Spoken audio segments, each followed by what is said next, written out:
All right, we're live. Sweet. All right. What a crazy week. Shirts off the top. Chuck, we can't hear you. You can't hear me? No, No. I can hear you very faintly. You're coming through a mic that sounds like it's possibly in the other room. It's not the mic in front of you, for sure. I hit live too soon. It Sounds like you're underwater. We didn't test the audio. No, it sounds like nothing. Is that better? There we go. There we go. Yeah. That's weird. It has my setup on there twice, and it somehow I don't know. Nice. All right, cool. So yeah, we were just talking about the promotion we did with mental toughness, and we're about like 12K of revenue right now, a little over 12K. So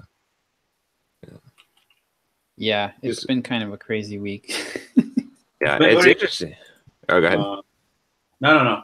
I was just echoing the fact that it's been way more interesting than the productivity one, because the productivity one was always like we didn't do anything, any kind of testing or anything. It was just one thing that just kept on going. Here we just went wild with all sorts of testing. Yeah, right. It's interesting how the price points made a pretty big difference. Thinking that, so it's kind of interesting too, because it was like the initial thought was add 20 more book summaries and sell it for a higher price, but there's no perceived value from the customer of having 20 more book summaries. Like it basically is worth nothing to the customer. The price is the more right. So you could have less summaries and it would be fine. I was originally thinking of promoting the extra 20 summaries as like a bonus. And we could have done that as an in-cart bump. That would have worked really well. Yeah. We could have priced it at $29 with an in-cart bump for the extra 20. And I think that would have worked really, really well. Okay. Yeah. Yeah, I think so. Although the in-cart bump for the productivity worked well as well. Yeah. So it was kind of an interesting learning, because I think price sensitivity mattered a huge amount. Right. And it was really that 29 point, because we dropped it down to 19 at one point, and it didn't really seem to matter at all. I mean, we didn't leave it there very long.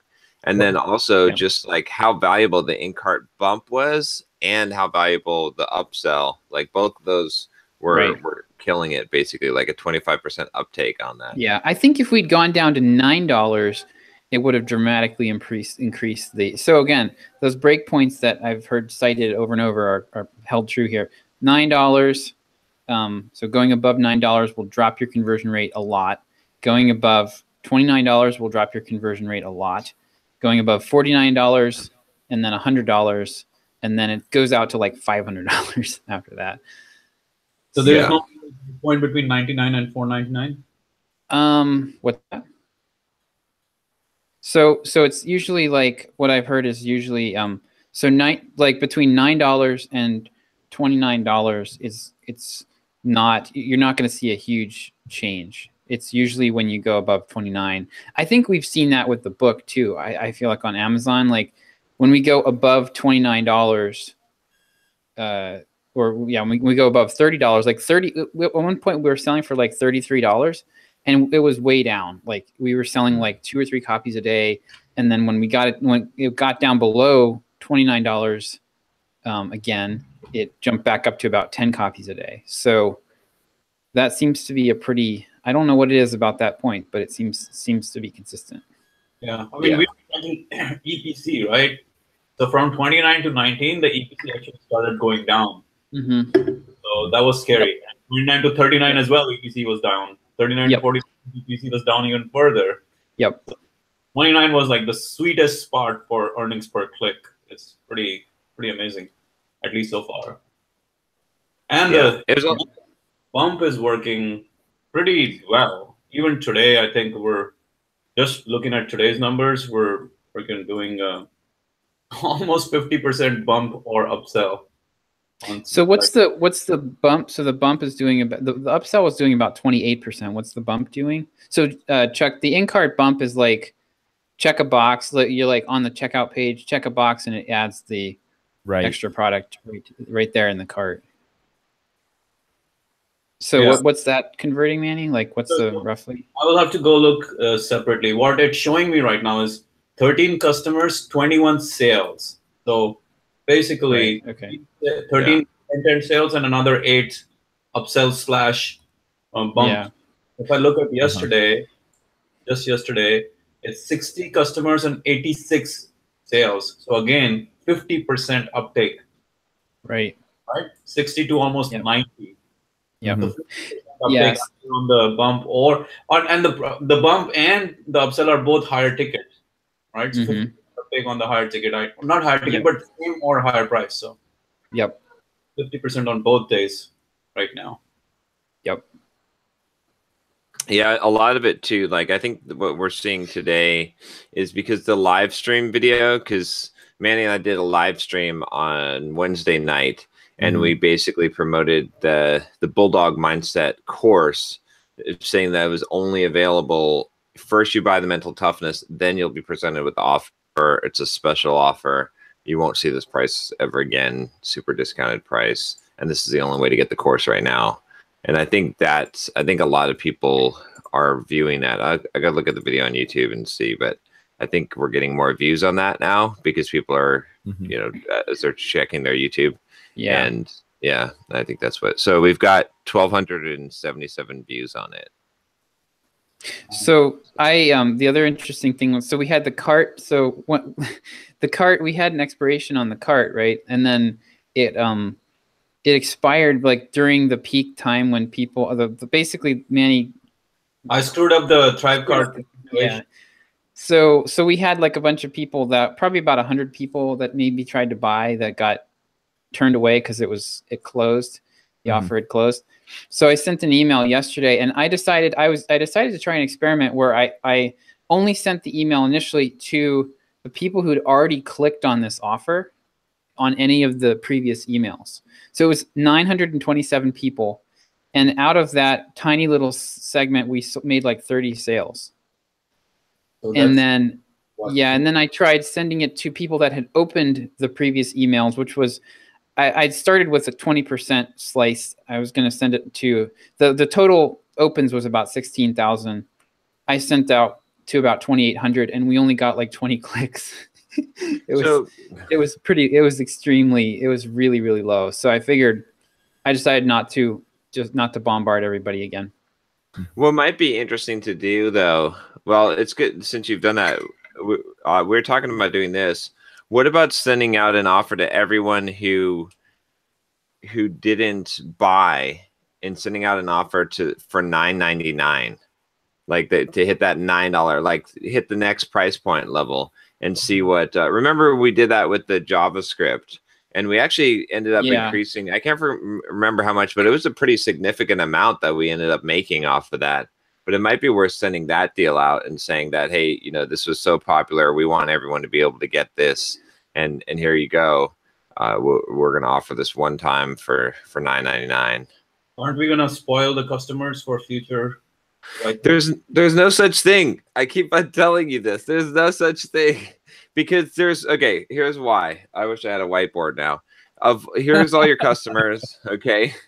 And then the overlapping, that little, like for one product and the overlapping for another product, it's fairly small. Every time we run the slices, it's really not. I mean, repeat customers, yes, are your best customers, but in the grand scheme of the universe, it's still a very small segment. And of those people that actually care and pay attention, that you're actually going to lose of them because of that, that's an even fucking smaller slice. But you always have new customers coming in and a new influx of people on the email list. So it just doesn't make sense to even care about that at all. Okay, so let's say, we had 900 people who clicked, right? Even if we make 10% sales, that's like 190 people at $9, like $800. That's not even, didn't really move any needle for us, right? Okay, so you don't just send it to the people who clicked. You just send it to the entire.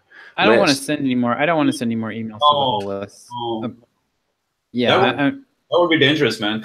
We're the uptake, like the people that, I mean, I've sent like, at this point, I've sent like 5 or 6 emails, and just out of 55,000, only 1,000 people have even clicked through. So I just don't really, it's just like, it's such a small percentage. I don't really think it's worth, cause I mean, the people that didn't click through don't even know what the price was. Yeah. The price was in the email. True. Right. So they're just not interested in the topic. That's so. Right. So then you'd send it to people who clicked potentially. Yeah. And then I mean, but it would be more than about $1,000 of revenue because remember you'd have the upsells and the in-cart bumps and everything. Yeah. So that could be maybe like 1,500, 2,000, which I mean that's almost a 10% revenue increase. Yeah, I mean we're getting pretty optimistic with all of those numbers there. 10% sales on any kind of email campaign is pretty optimistic. We got for the 9,000 for the 900 we made 3%. Yeah. Sales at the. But this is something we've tested before. If we send that out to the clickers and drop the price, like that $9 price point will move people for sure. Because if they've seen it at 29 and considered it, and some of those people had seen it at higher than that. Okay, if we do this, I'm gonna send this out, and the subject line is gonna be "Help me win a bet."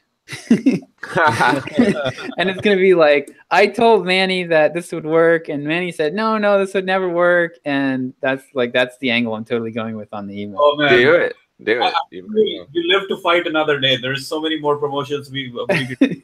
Let's not dilute the whole thing with $9 right at this point. With the bumps, with the upsells, with multiple upsells in the future time, I think there's a lot of opportunity. $9 is just like the upside is so small. Even if you make another $1,000, it doesn't really do anything for us. I would like to do one in the future about learning topic. Learning. What I can do, I can create a subset of the product called self-confidence and self-esteem. Right. Hack. And it will be 20 books, and we sell that for $9. Okay, yes. Do that. No mental toughness. It's just self-confidence, self-esteem stuff. Right. And we can just tell the people that if we send it to the clickers only, which I don't know that, but I guess we should just send it to the clickers. If we do that, that's a good idea. Yeah, if you want to do that, I'll do that for sure. Because then you can just say to the clickers, hey, look, we said that you're going to get this other deal, $29. Sorry you missed out on that, but we compiled the list of the best 20 instead. Like this is a condensed version. This is this is the best price. Take away some value. Like you're chopping it down, so it's like a different product essentially. Well, literally, like we stop selling mental toughness and we sell confidence. It will be a good test to see if confidence. Yeah. We say hey, we're not like right now. We're selling 20 book summaries on developing your confidence. Blah blah blah. That's it. Like forget the mental toughness. We'll just separate it out so people don't even bother about it. Yeah. And it'll be a separate sales. Everything separate. If you do that, I can sell that. I think I can sell that without just straight up in the emails, like without any kind of special limited time anything. All right. I found that so with the $5, this is where I want to go in the future is to have lots of $5 products with upsells on them, because I can sell like from email. I cannot sell. It's very difficult to sell the $99 learning product that we have, even though it's super popular. It's very hard to sell it straight up without any kind of discount. But I can send out one freaking email about and link to that stupid blogging workbook, and we sell like 25 of them. Yeah. It's ridiculous. So if you give me if you can give me a few like $5 to $9 offers like that, I'd be happy to put those in the rotation, and I'll just maybe every other week or once a week even I'll throw one in the mix. And okay. So what like learning would be one, learning and then reading, and we talked possibly doing like how to read a book, the confidence. If you can like productivity, I'd like that one. I can actually take just the 15 books specifically for a specific agenda in part. Go through the career guide, get John's book, and look at the chapters and do bundles around those chapters. Oh yeah. Like, can you send me the book? You got to buy it, man. Yeah, we can send you a link. Okay, but yeah, I mean, we know concepts like confidence, self-esteem. The other one that came up quite often when we were doing the live stream was like how to like handle interview stress and pressure. So I guess just performance under pressure could be one package all by itself. Yep. Like how to perform under pressure. Yep, and then things like yeah, like I mean, just look at the book. There's pretty much every chapter in there. I think you could do a package around. I mean, my long-term plan is I want to have products for every chapter in that book. Okay.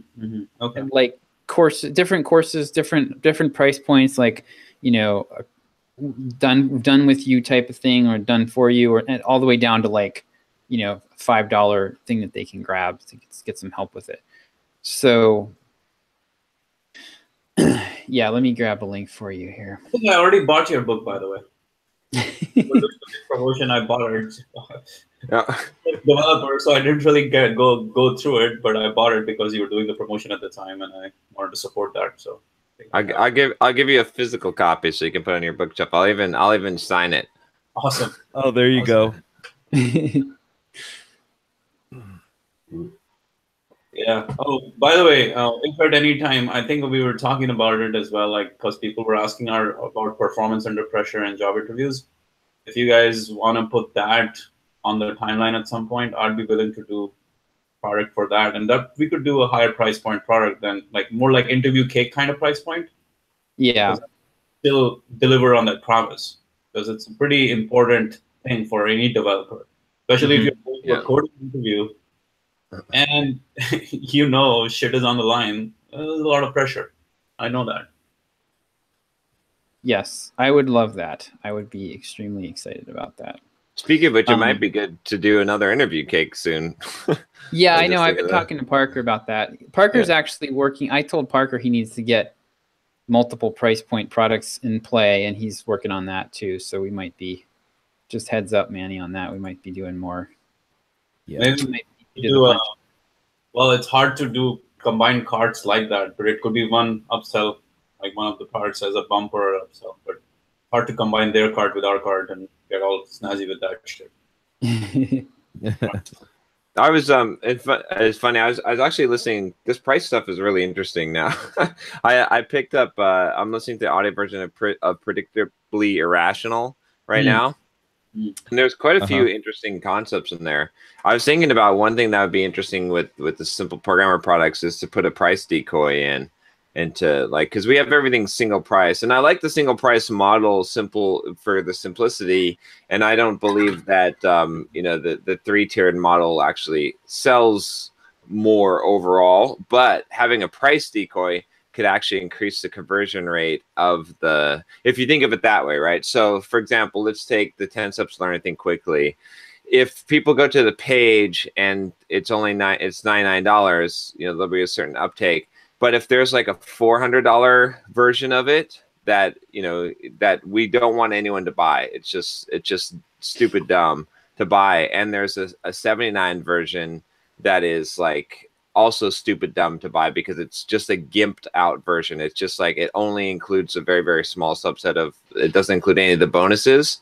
Then that price decoy will probably increase the conversion rate on the $99 version to, you know, a decent amount. It might be worth testing something like that. Trying to find. I'll make a note, Nanny. I can't find. I'm halfway through the Google Drive migration here, so. So the confidence one, you guys want to do it this week, or it doesn't even matter at this point? No, I don't want to do any more promotions for a little while. I need to get. When do you want me? Like, what's the time? Okay, so let's. I mean, I can pick a time. So why don't we do? I would rather do. I mean, well, the confidence one. Okay, if we just do that as just if that's just like one email, I could do that whenever. All right. So as soon as you can get that done, yeah, I can do that next week or something. Yeah, but the bumps and the upsells in place. Yeah, that would just be an interesting experiment. And then, but yeah, I'd be happy to do another one of these maybe in like, I don't know, March sometime, maybe, if we can get one, like, especially if we can get one that's like directly derivative of the career guide type of content. So whether it's interviewing, whether it's like, another thing I really want to do is like basically job hunting strategies, or like kind of how to get your first job type of stuff. Ooh, so, we're gonna compete. Yeah, There Bring is it, boy. co-opetition, Chuck. yeah, exactly. Yeah. Co-op. Okay. Well, so I will get the confidence pack ready. For the interview mindset, like interview and peak performance. Or do you have a timeline that you want me to work towards? Or? Well, I'm not. Let's figure out a couple of ideas. Maybe you take a look at the book and come, because the main thing with the interviewing that I'm finding is that I think that the interview cake works so well because it's data structures and algorithms, not just interviewing. Mm-hmm.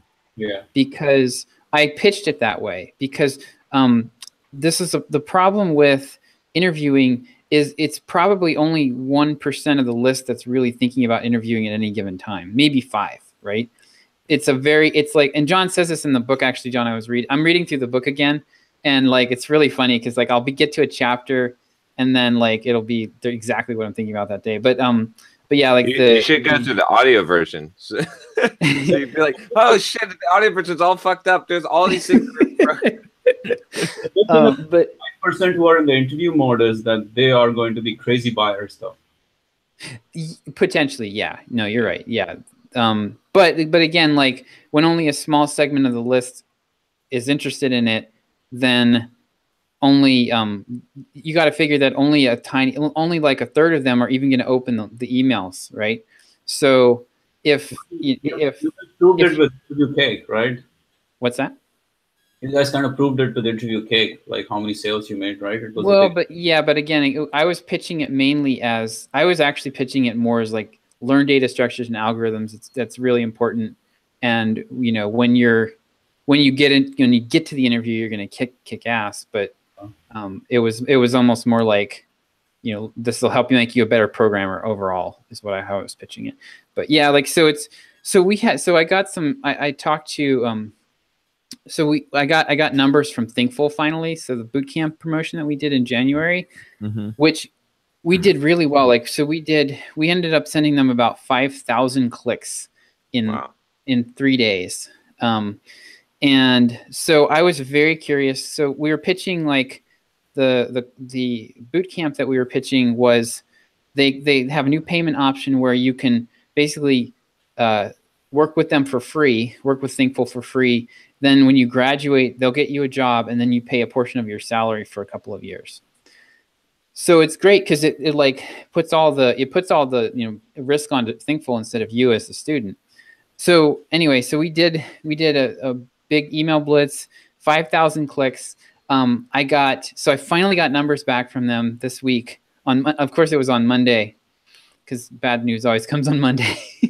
So we generated 5 enrollments, and it was like, yeah, I spent probably 20 hours on that promotion, maybe, I don't know, and so I was pretty disappointed. But then I was thinking about it, and I was like, okay, this actually makes perfect sense now that I think about it.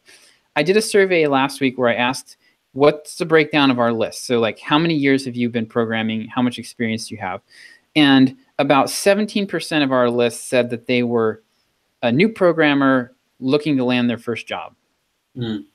Okay, so or either in college or a new programmer looking to land their first job. So we've got 17% of our 68,000 people potentially are candidates for this offer.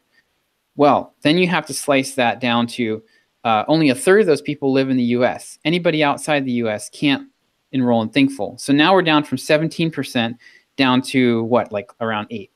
We'll call it. So now we're down to 8%. Now then you have to figure that a bunch of those people aren't just gonna be in a place in life where they can just drop everything for 6 months.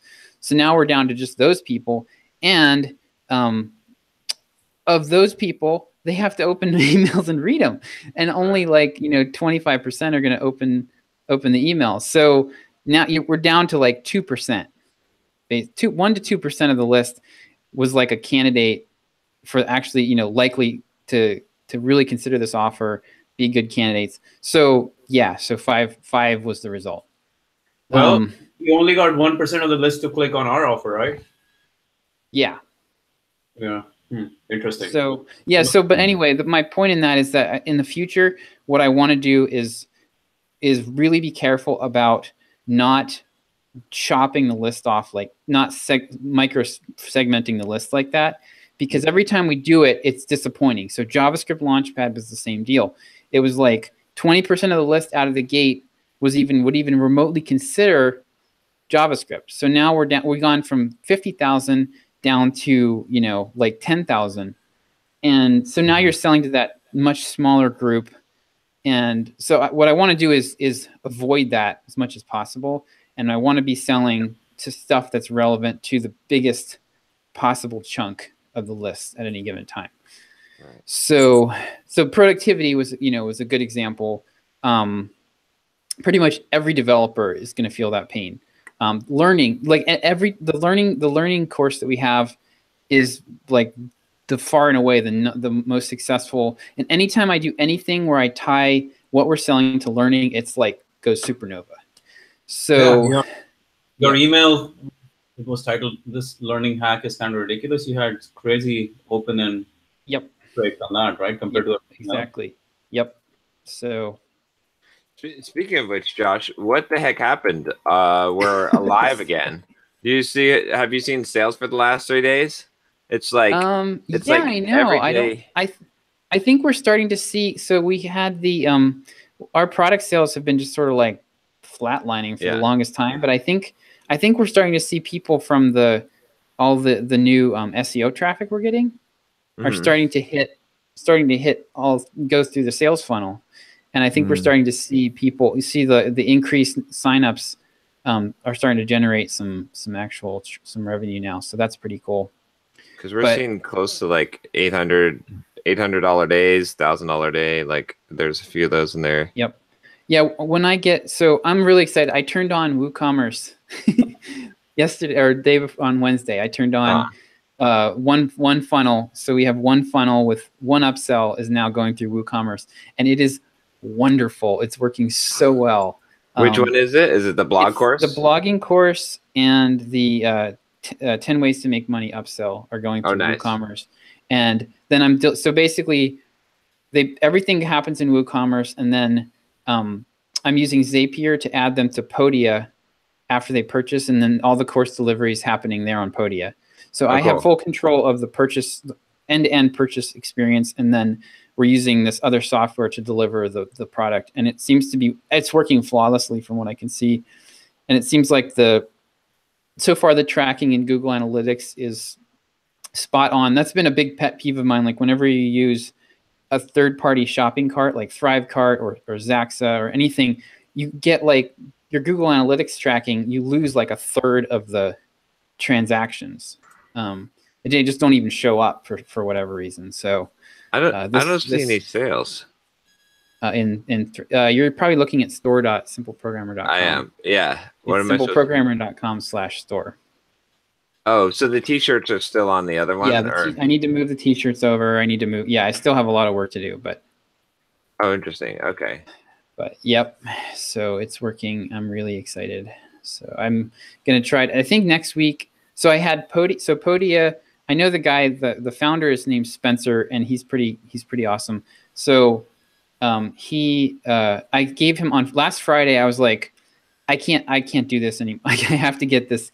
I have to get somebody else to help me create the courses on Podia because it would take me like 2 weeks to do it. So I spent an hour. I bundled everything up, put it in Dropbox, sent a video over to Spencer, and he had it all done on Monday. I was like, sweet. Wow. Yeah, he did the whole setup for me. So now all I have to do is just do the WooCommerce piece and. Yay for slave labor is good. I know.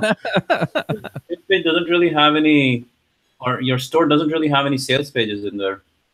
They're all they're product pages. So you don't even see the store or right now you don't even see the store or anything. You just go product page, checkout, like it bypasses.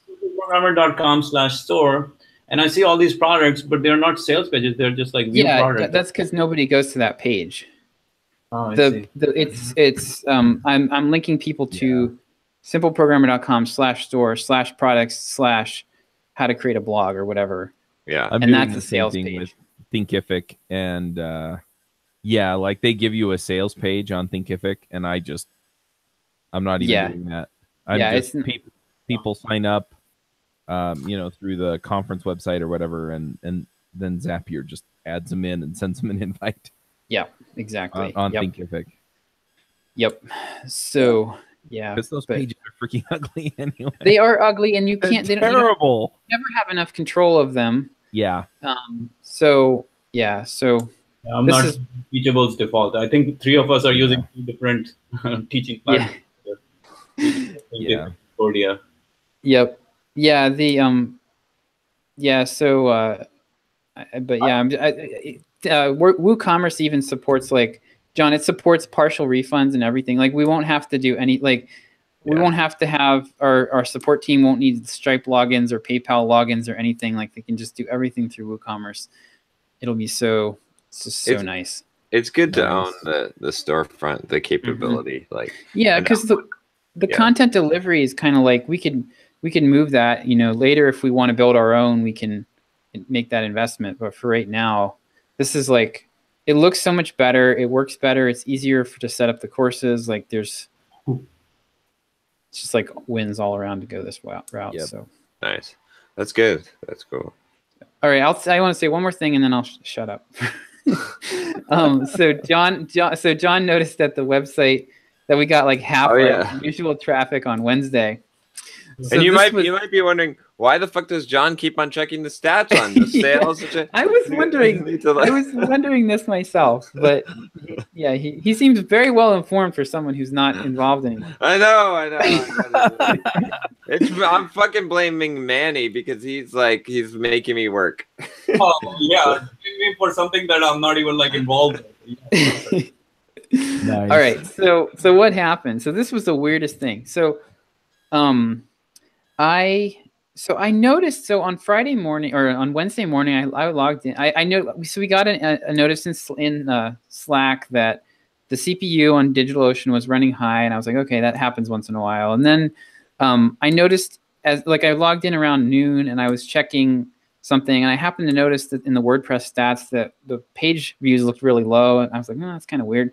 And then there were 3 or 4 other little warning bells that I ignored.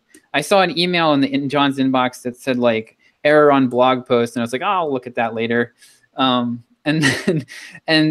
but what had happened was somehow WordPress had reverted the permalinks back to the date post name format. Okay. Oh shit. So what was happening was we had an Nginx rewrite rule set up, right, to catch those and forward them to delete basically to delete the date and just forward it to the post name URL. So what was happening is the request would come in for post name, and then WordPress was going, oh, I know that actually means this post name. So it would expand it out, put the date back in, which would trigger the rewrite, which would trigger the whole thing. So it was it was infinite looping. And so it was crushing our CPU. And this was going on all day. I noticed that the push notification for the new blog post didn't come out. That didn't register. So around 3 o'clock, I'm finally something finally clicked, and I was trying to view a blog post, and I was like, it won't load. What's going on? So yeah, so I think this is really weird, but it seemed like, remember how I said that when we first made the cutover, when I was working with our server guy, Carl, he was like, and I made the change, and then he was like, whoa, what are you doing? No, change it back. And I changed the setting back to the original so that Carl and I could talk about it, but it didn't take. Right, yeah. And it kept going back to the permalink to the new setting without the date. Well, then it seemed like what happened was a week later, somebody jiggled the handle or something, and it actually took effect. Because I tried to change it multiple times when I was working with Carl, and it didn't take effect. And And then I also noticed that this happened with something else, because we have some custom CSS in part of the site that we were trying to delete. That was just like, it was in the database. It's custom CSS, and we moved it to a child theme. But every time we would, so I was working with Lewis, and he would save the change, and it would the CSS would reappear in the data, like in the field. And then when I reset the cache and everything to fix this issue, the CSS was gone as well. So it's like these database related changes somehow got stuck, and then it seems like somehow they actually went through later, and it screwed everything up.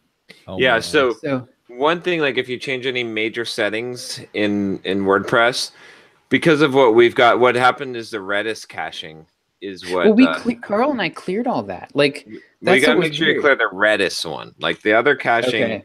But the Redis caching caches the database, and so WP options table gets cached in there, and so there's some weird shit that can happen with the WP options table, because if you do the update and it writes to Redis, it hasn't necessarily written back to the actual database at that point. Okay. So it's supposed to, and I think the source of this has to do with how certain plugin authors or certain, what they're calling, because technically the write should be writing to the database, and the database should be replicated to Redis. It should like invalidate that key cache. But I think there's a different way to write to WP options where it's ended up writing just to the Redis cache, because I've noticed some plugins have problems. So anyway, I don't know if sometimes I wonder if our configuration is worth the hassle, but whatever. I wonder that every day.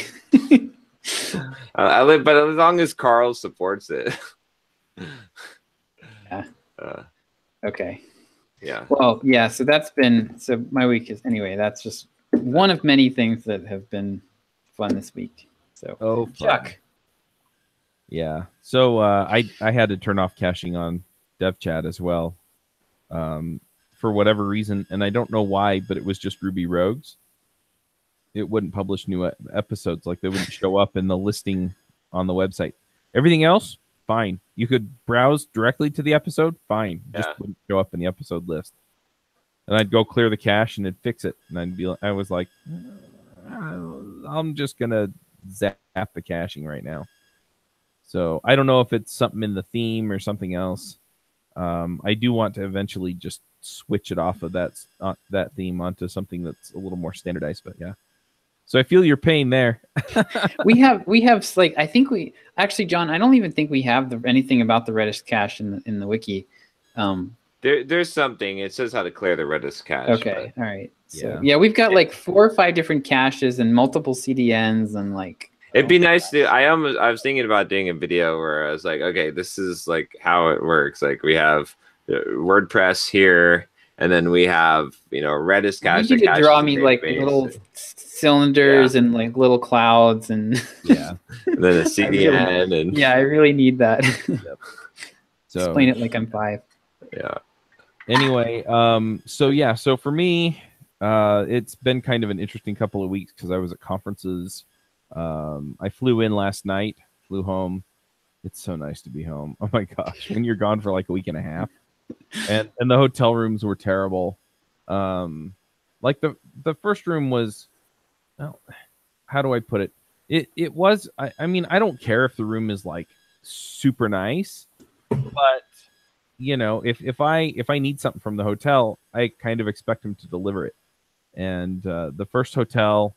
I think I mentioned this before. They checked me into a dirty room. I wound up not paying any attention. I slept in there for like 5 hours. So I slept in a bed somebody else has slept in.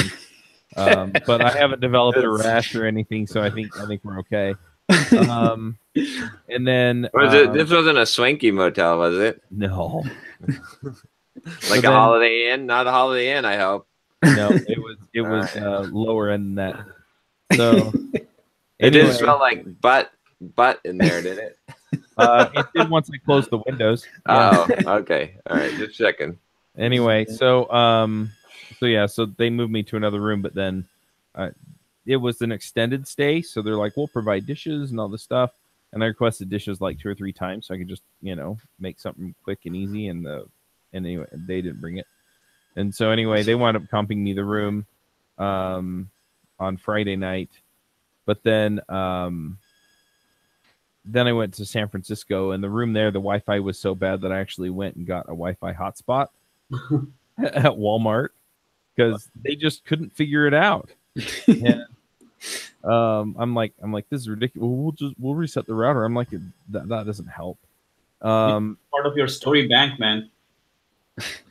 Yeah, I should like liken it to to programming and send emails to my newsletter or to the people on my list. Anyway, so that was fun. The air conditioning didn't really work, so I had to leave the windows open at night so I could get a cross breeze because there were 2 windows. And anyway, so that worked out nice, except somebody was playing like some kind of wrecking derby with dumpsters or something outside because like 1 a.m. boom, crash, boom for like an hour. So I mean, it was miserable. The hotel room was actually kind of nice, but anyway, it just had a couple of issues that made it kind of miserable to be in. But anyway, other than that, made a whole bunch of connections. I probably came away from NG Atlanta with like 20 or 30 recordings. Oh, nice. And wow. So I have plenty of stuff to, you know, to kind of back into content for Adventures in Angular. And I'm kind of tempted to put like, this is another thing. In fact, I should just show you guys this. Here, let me share my screen. So, oh wow. So I've been working on this system for the podcasts. Hey, that looks exactly like Bluetick. Like what? Bluetick. Oh, Bluetick. Yeah, there's like, what is the UI kit that you're using? Like, is there it's admin LTE? Yeah. Okay, I've seen like at least a dozen different tools that use the same. It's pretty popular and it's pretty easy. Okay. But and it's based on Bootstrap, which I know some people hate, some people don't. But anyway, so I've just been working on, you know, putting in the episodes and marking which ones are scheduled and which ones are recorded. I'm not sure if I've uploaded these, so I'll mark them uploaded here in a minute. You know, the next couple of episodes, but this is the one that's supposed to be recorded next week, and we had the guest reschedule. Oh, okay.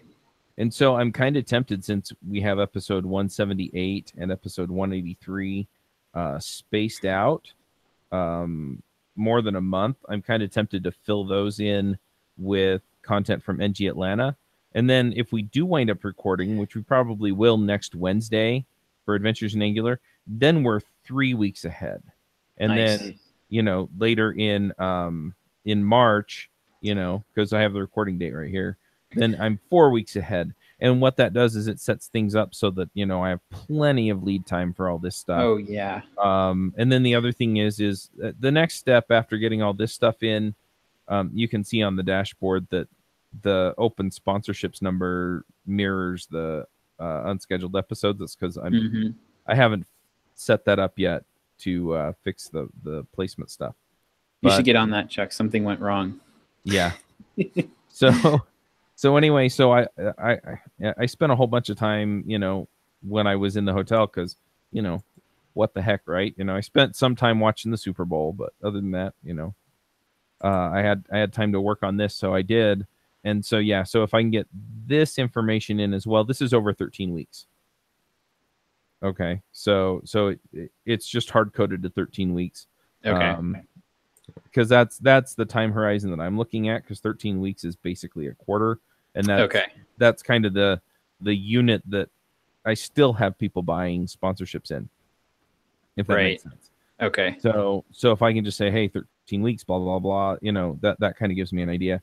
But what this also tells me then is, like, Ruby Rogues has 4 episodes available, or, you know, that don't have guests scheduled on them within the next 13 weeks. And so what I'm going to do then is, what's her name? Michelle, who works for me. I'm just going to be like, look, on Monday, your job is to go in here and look at this dashboard. So I'm going to give her access to this dashboard. I'll just set her up as a sub account of my account, which is kind of the next thing after the sponsorship stuff that I add in.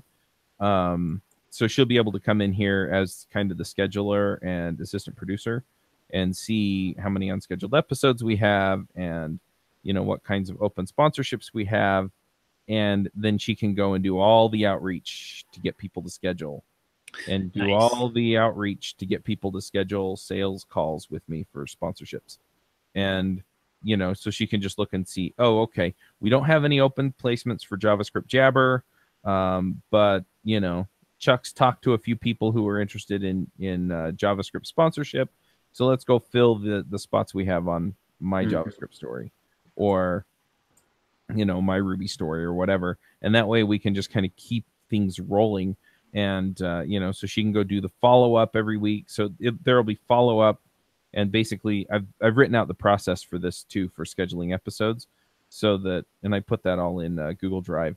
But essentially what it says is go reach out to all the people that you've invited onto the show who haven't gotten back to you and said no. And then go to like Ruby Weekly or JavaScript Weekly or Reddit or whatever and find contact information for the people who are posting stuff there and, you know, invite them to the show. And then as I kind of go through my stuff, so like when I'm doing next Monday, I have scheduled 1, 2, 3, 4, 5, 6, 7 podcast interviews. You know, as I talk to those folks, what winds up happening a lot of times is, oh, you're working on this now. That's really cool. Let's do an episode on it. And so I pull those in so I can invite people too. So if I run across something interesting, then I'll invite folks on myself. But in the meantime, then the other hosts can do the same thing. But then it just makes it really easy for her to look and see, oh, we've got openings, you know, let's go fill them. What are your typical listenerships on each of these shows? So, or maybe it's not typical. It varies by show. So JavaScript Jabber, we get about 25 to 30,000 downloads every episode. Jabber? Yeah. Ruby Rogues and Adventures in Angular probably hit about 8 to 10,000 per episode. And I haven't looked at the numbers for a while. I'm not like John where I'm looking at the numbers every day. Why retired? Well, when you're retired, Chuck, you'll have more time to do that. So, well, the other thing is that eventually I want to tie this in so that it's pulling the numbers off of Blueberry, and it'll actually tell me this, right? Right. So, you know, this is going to be sponsorship, you know, spots and maybe a sponsorship revenue here, and then this is probably going to be like a traffic indicator. And I'm killing it with likes though, man. Yeah. 41,000 likes. Where are you getting these likes? I don't understand. There's no one liking my podcast. It's hard-coded data, right? It's hard-coded off of the template, yeah. It's just... Yeah, this is the only one that's actually pulling from the database. And even this, I haven't filled in the rest of this, so it's probably going to go way up to like 80% once I get them all in. But yeah, so right now it's just working this. But then if I'm in it, you know, and if she's in it every Monday, and I can. The other thing is I want to work Zapier in so that if somebody schedules an episode, it just automatically like on here, right? So if somebody schedules for you know the end of April or the beginning of May, which is where we're at now with JavaScript Jabber, it automatically just fills it in and sets it to scheduled, and that way I don't have to do any of that work. You know, I might tweak the title a little bit, but yeah. So that's looking really cool. But the thing is then it just gives me a place where I can come and know how things are going. So, yeah, and then you know I'd also like to automate some of the other stuff. So it's like, hey, if you like the episode, here's a page where you can just go share to all the social medias or something like that. I'm not sure what all of those other features are right now. I'm just trying to get it to an MVP for myself, which basically comes down to scheduling and sponsorships. You know, I'm probably going to move the RSS feed management stuff over here to Podwrench as well. What's your typical CPM for these?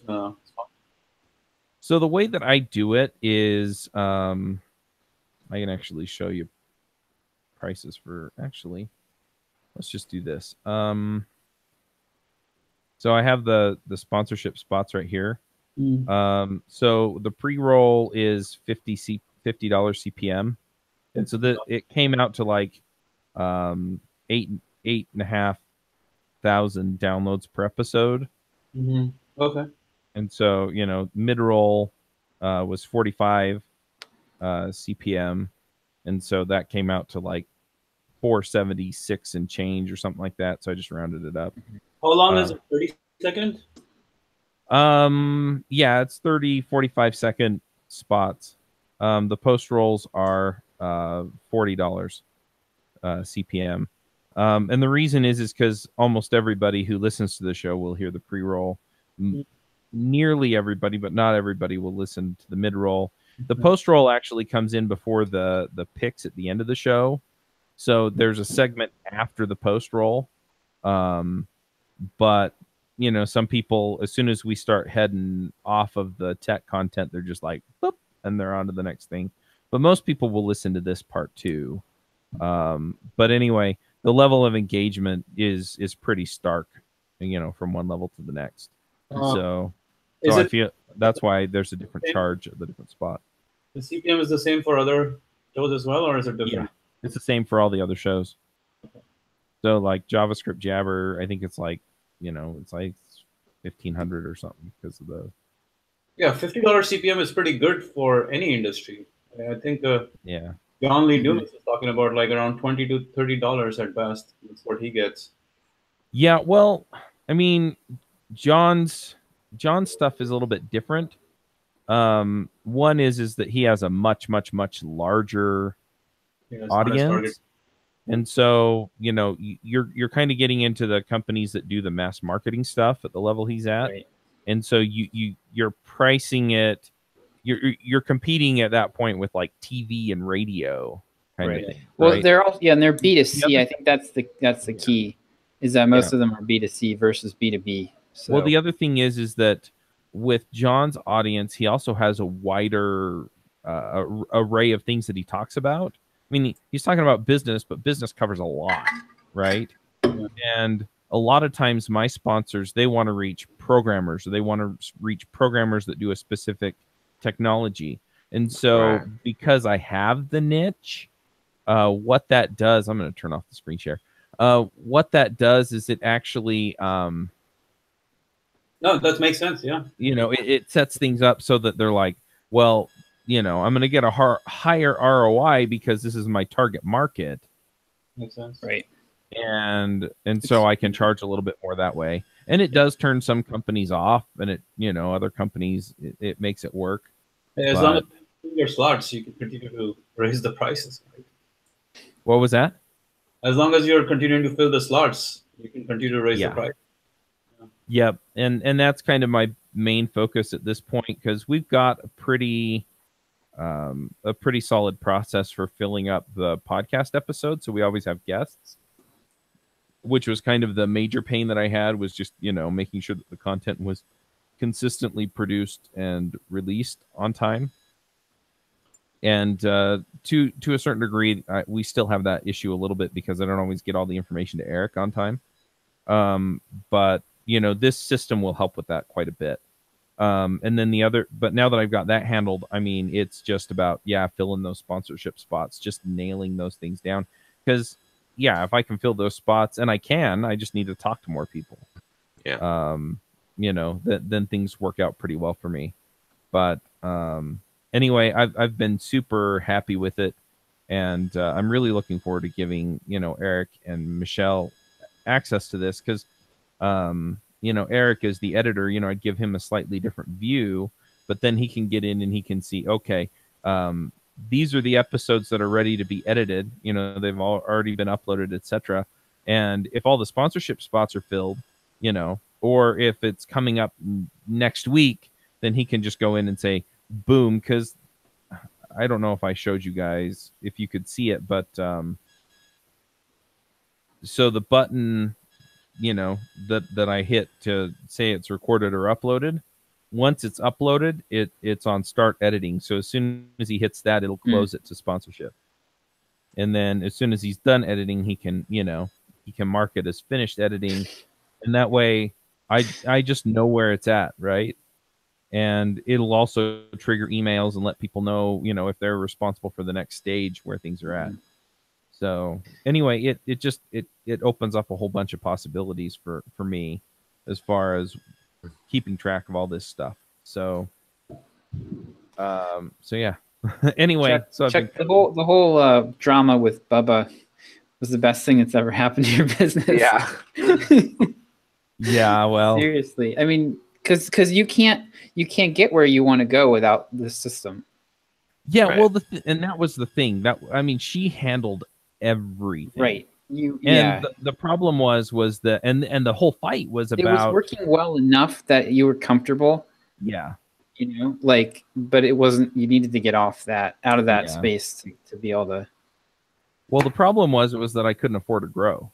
Right. Yeah. That was really the problem, was that I couldn't afford to grow because, I could probably find sponsors for the other episodes, but it was really painful to move up because, anyway, she wanted to have complete control over the entire process, and it just, I needed to have control over it. Yep. And so this kind of opens things up because I do have full control. I even have control of the software, which is oh my goodness, having control of the software. Yeah. So I'm working through a lot of this stuff. It's funny because it keeps evolving, right? I keep using it and then I'm like this sucks. How can I make this better? And then, so I revamped part of the, part of the system, and I'm like, oh, that's so much better, right? And so, just one step at a time, and eventually I want to make it so that a lot of this is just automated. Right. So, for example, like when I hit recorded uploaded, right now is just marking it as the next stage. But what eventually I'd like to do is I'd like to mark it recorded, uploaded, and then it says, okay, what file are you uploading? And then it'll upload it over to Google Drive or Dropbox or whatever I'm using. And then when Eric's done, instead of having him put it on the server via FTP, again, it's like, okay, upload the edited file, and it just pushes it through FTP onto the final system, and generates the URL to download it and puts it in the RSS feed or schedules it to be in the RSS feed. And that way I don't have to do any of the other garbage. The other part of a lot of this is WordPress. WordPress has an API. And, right now what happens is Eric writes the show notes and then he posts it to WordPress and to the feed software.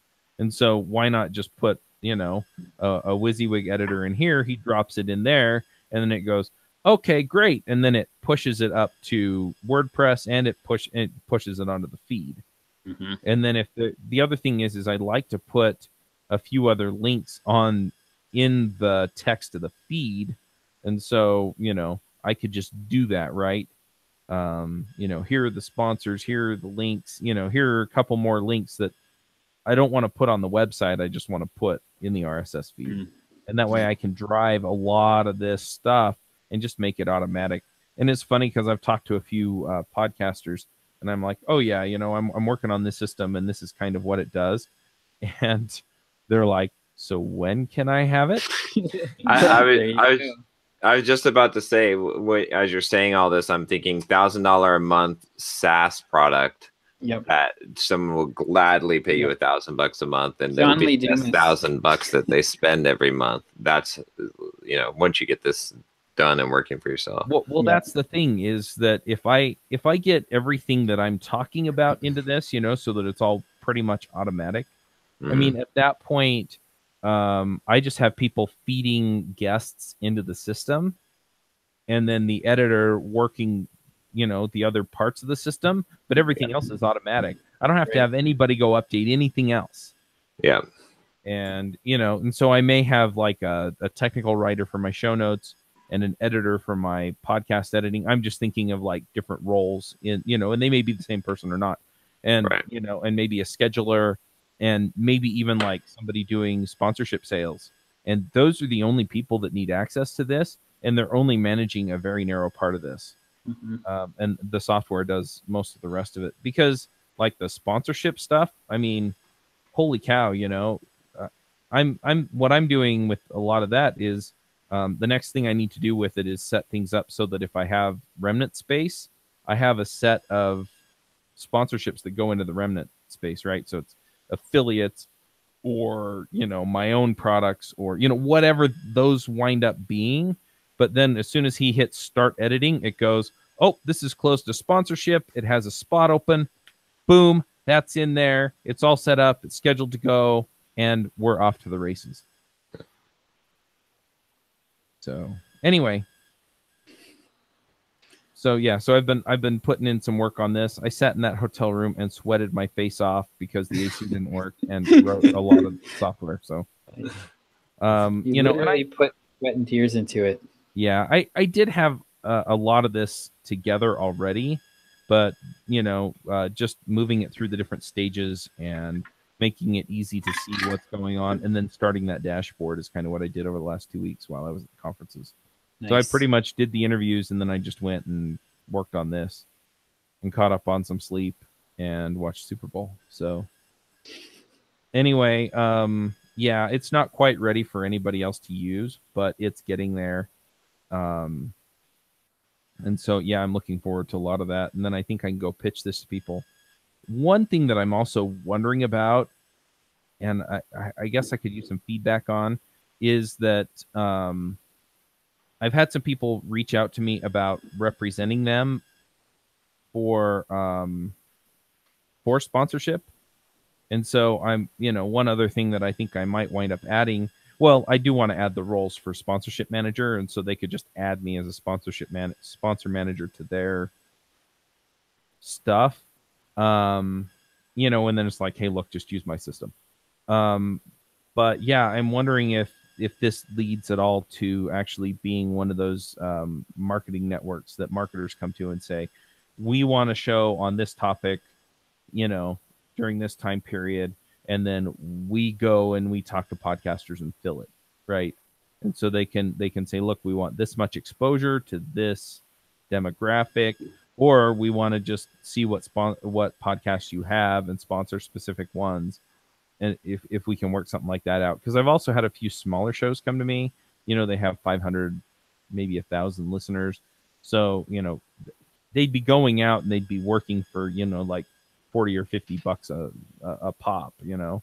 And so it'd be a lot of work to get that. But if I can say, look, I can give you exposure to, you know, 10,000 software developers that do iOS, you know, and it's across these 5 or 6 shows, you know, and they're all smallish and they all get their cut, you know, I'm also wondering if there's a market for that.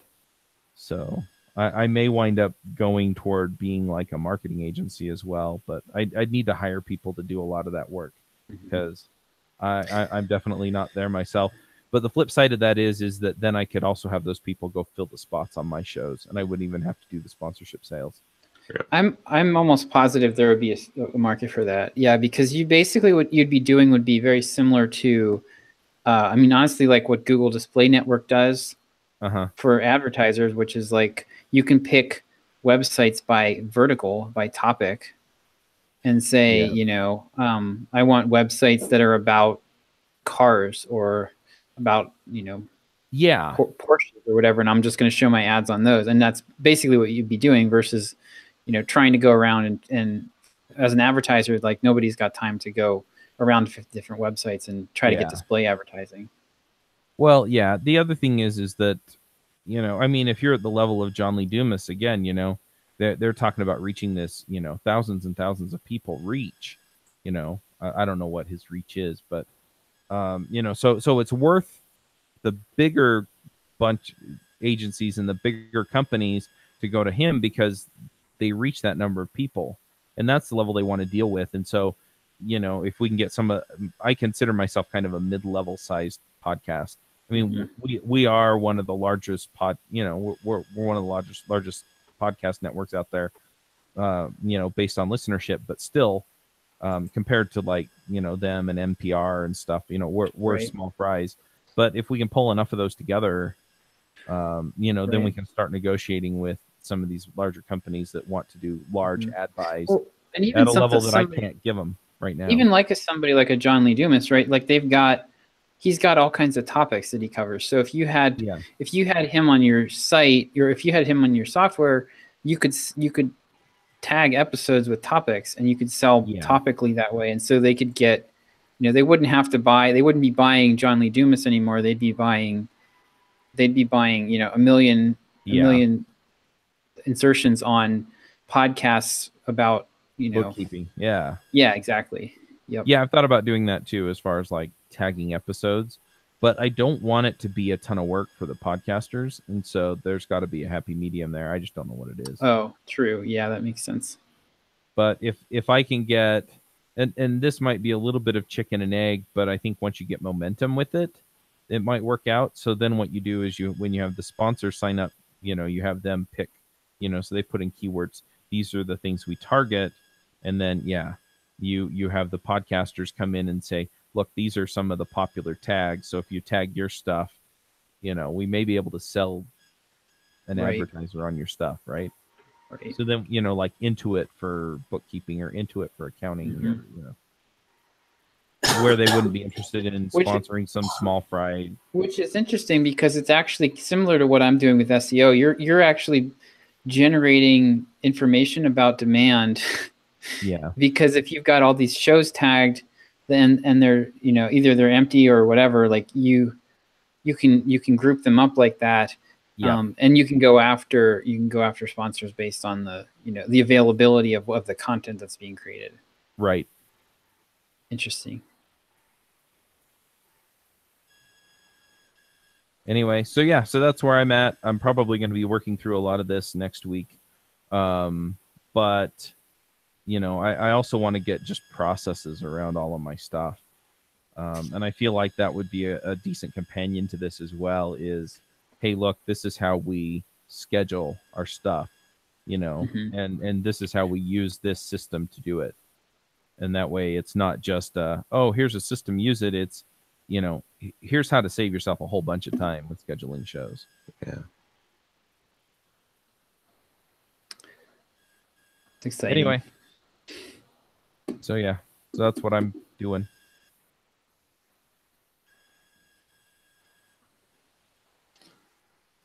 Thoughts?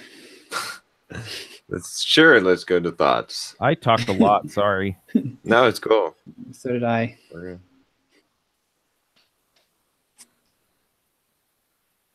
All right, I got some thoughts. So get rid of them fast.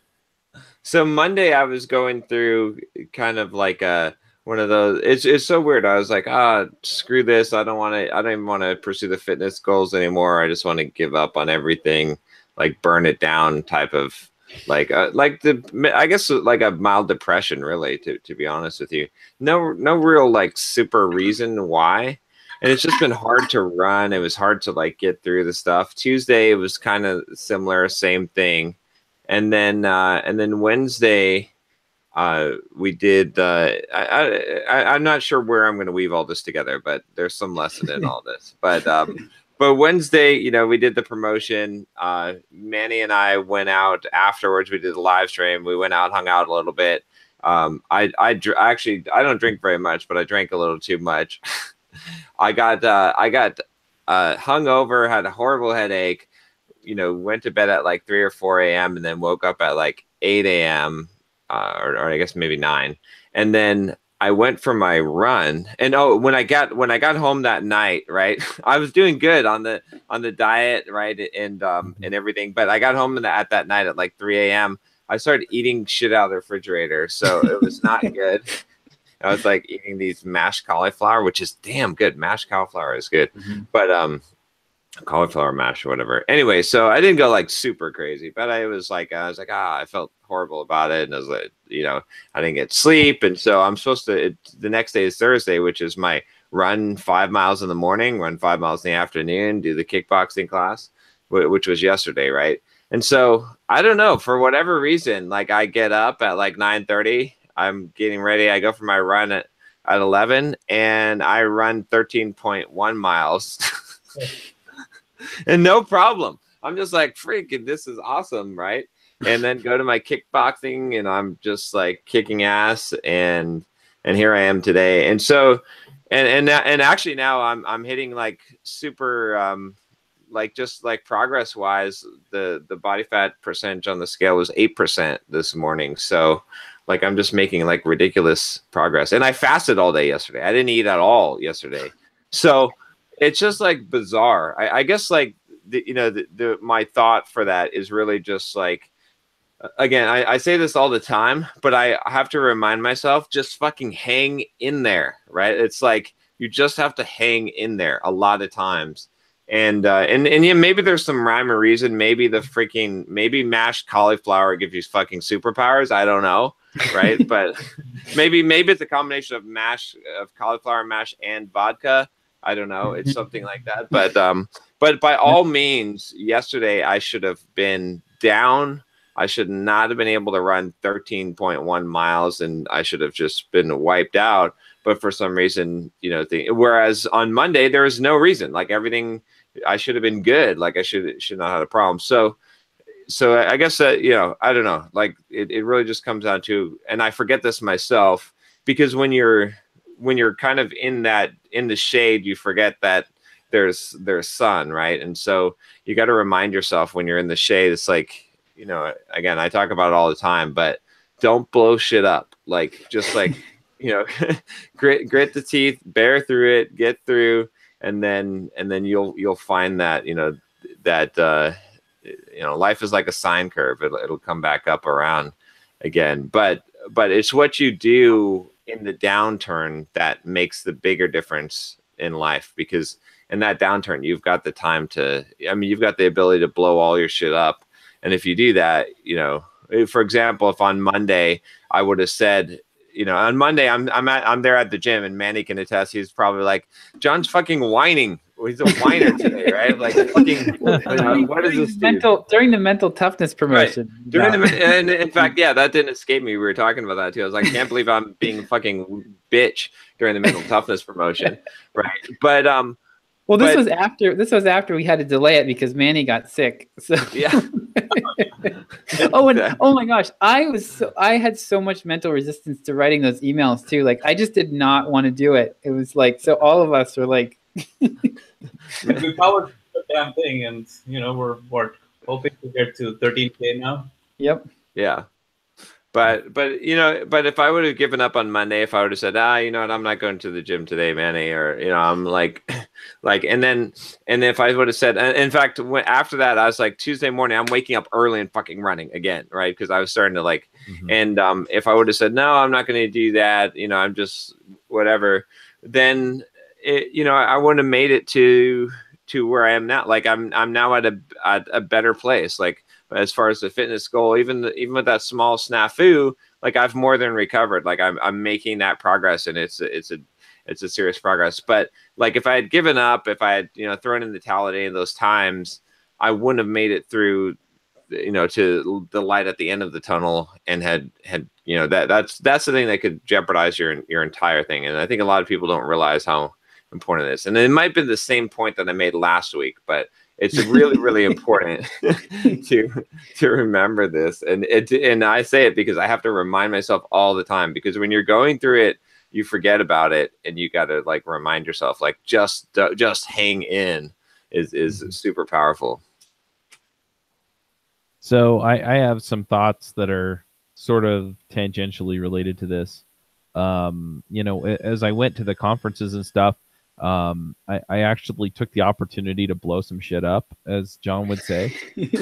And what it really came down to was, obviously I didn't go and blow my business up or, do anything stupid that, is going to wreck my home life or anything. But at the same time, it was, I spent a bunch of time doing the recordings at the conferences and stuff.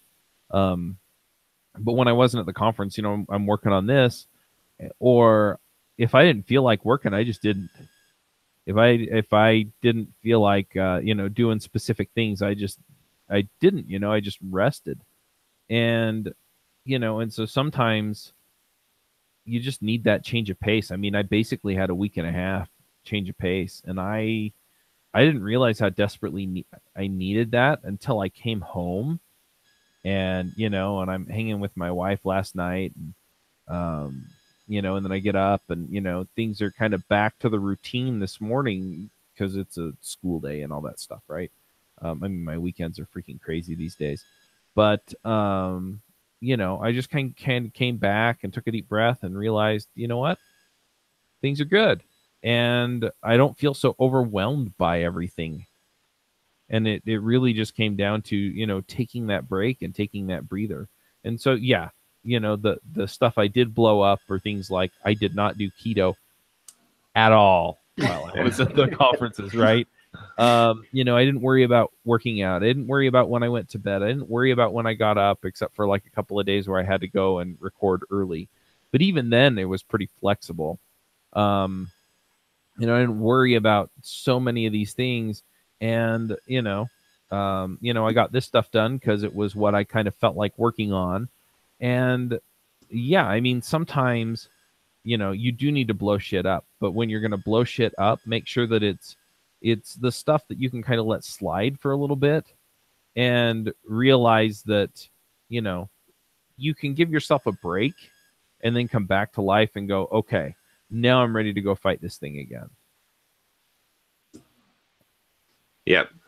Nice. Yeah, I don't think I contradicted John, but at the same time, exactly what John said, only the opposite. Yeah. Well, it's about having it's damage control. It's about the box, right? It's like, yes, you can, it's like, well, and I can't speak for you because I don't know if you did this or not, but like you said, you went off the keto, so you missed the keto for the week. There's that's like a finite box of damage, right? Whereas if you're like, I didn't do the keto for a week, instead what I did was I picked out on the buffet every single day, motherfucker. Right?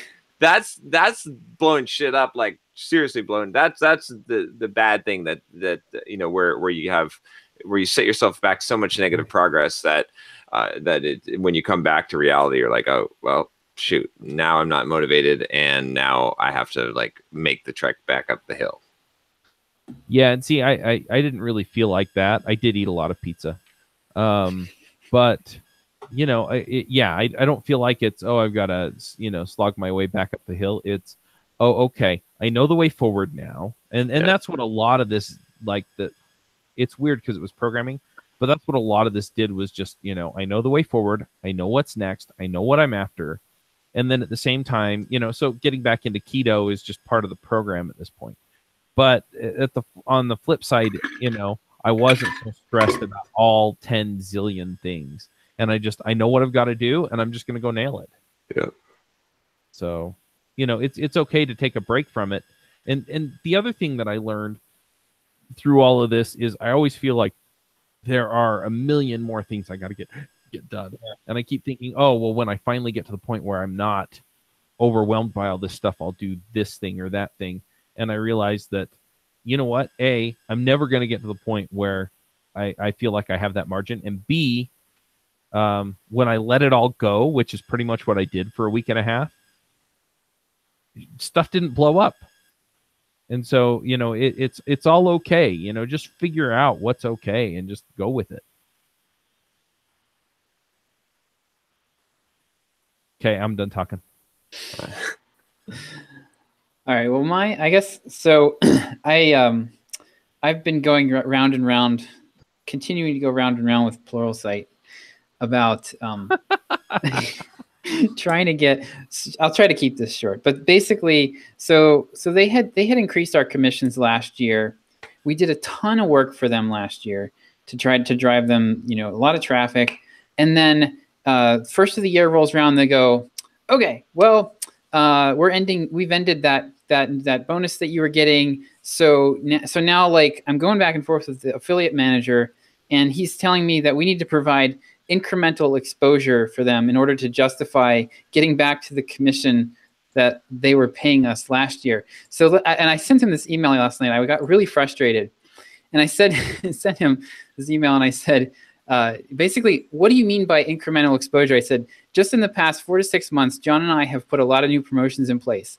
And then I listed out like, I think 9 bullet points of things that we did, like adding them to the navigation menu on the site, adding them. We published 17 blog posts mentioning Pluralsight, dozens of YouTube videos, a freaking best-selling book, 25,000 copies sold, that mentions Pluralsight 30 times. So like, please tell me. Oh, and then we did 9 broadcast emails, including the Black Friday one that drove 3,000 clicks in like 3 days and generated it for us $30,000 in commissions. I'm like, please define for me incremental exposure. Like, what exactly is it that you want from us?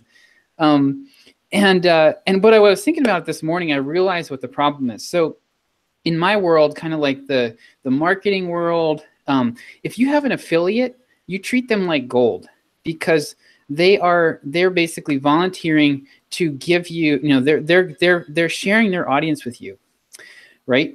In Pluralsight's world, they look at affiliates as a cost. The affiliate manager made an offhanded comment to me about, oh, we're just trying to keep down the costs of, and I'm like, this is insane. Like, there's no cost here. Even if you pay me 50 cents of every dollar that I bring you, you're getting 50 cents you didn't have before. Like, it's a completely insane way of thinking about it.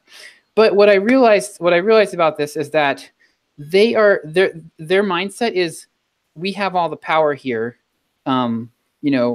Basically they've got all these captive authors. Like, I think most of their affiliates are just authors, right? And the authors are captive because they've created their content and given it to Pluralsight. So the authors are stuck. Basically, if they want to make any money with any of their stuff, they have to promote Pluralsight. So Pluralsight doesn't care. Pluralsight doesn't have to treat you, doesn't have to court you. They don't have to try to treat you with respect or anything. And so it just reinforced to me the fact that, like, in every relationship, so I'm thinking about this like as a partnership, right? There's always a bitch. I wasn't quite going to say it that way, but yes, there's always in every relationship there's one party has the power, and so you need to realize that and always be positioning yourself to be the one that has the power, because otherwise the other person's going to have it, and you're not going to like what they do. You don't have to treat them that way.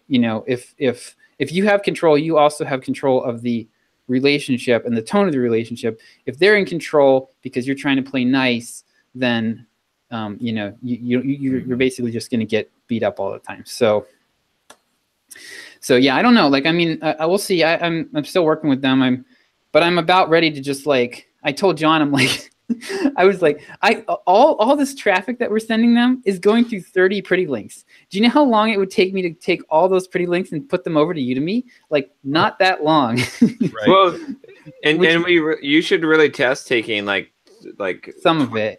Yeah, take some of it and then track it. And if the revenue, if the EPC is higher on Udemy, then it's like, well, sorry, we're not monogamous, so. I think that's what I'm going to tell our affiliate manager. So I think I'm going to tell him, look, I don't, whatever you want to do is fine. I have 10 different offers that I can promote.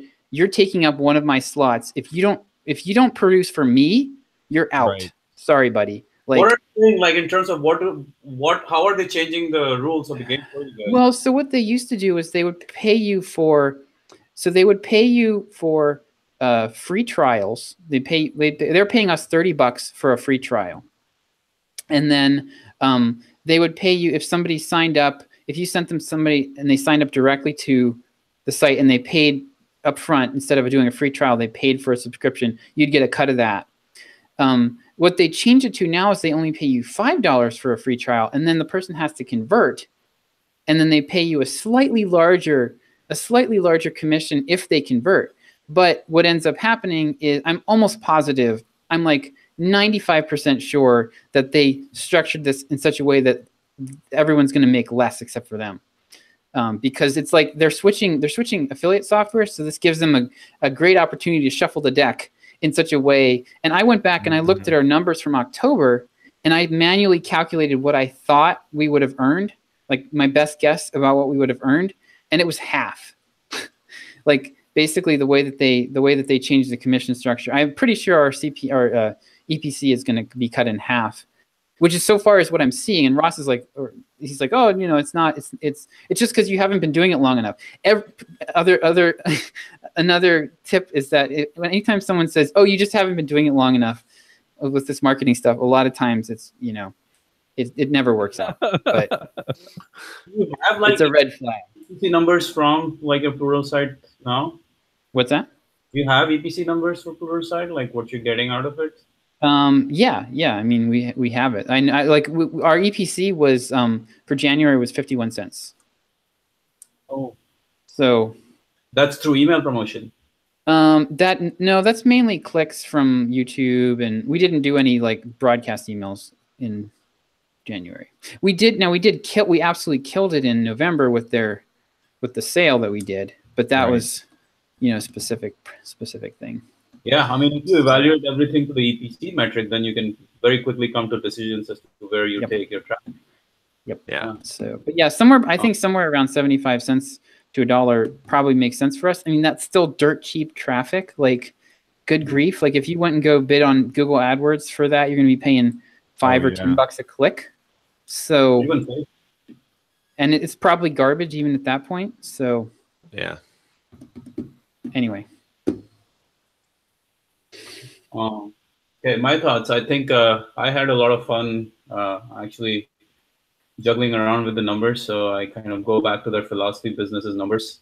And it was a lot of fun just working the numbers and trying to figure out what was optimal in terms of the bumpers, in terms of upsells. And I felt like we're just scratching the top of the surface right now of how deep this funnel, this stuff goes with the numbers. Like we can literally, now I feel bad about the promotions we did last time, like the productivity, how we could have totally killed that one. Oh yeah.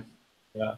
So yeah, the numbers, like if you get numbers, like if you understand numbers, and then you have a huge leg up in business. And I think that's a great thing for us developers. Kind of, we can handle numbers compared to a lot of other people. Cool. All right, cool. By the way, Josh, slide this down, simple program. Are you serious? Yeah. That's He's down. There goes my afternoon. He's down. Website's down. All right. Josh was the end of the week, Friday, buckets, blow shit up, party. Yeah. I'm just gonna do RM/, screw it all, sudo RM/. All right, guys. So see you next week. See ya. Take care. See ya. Bye.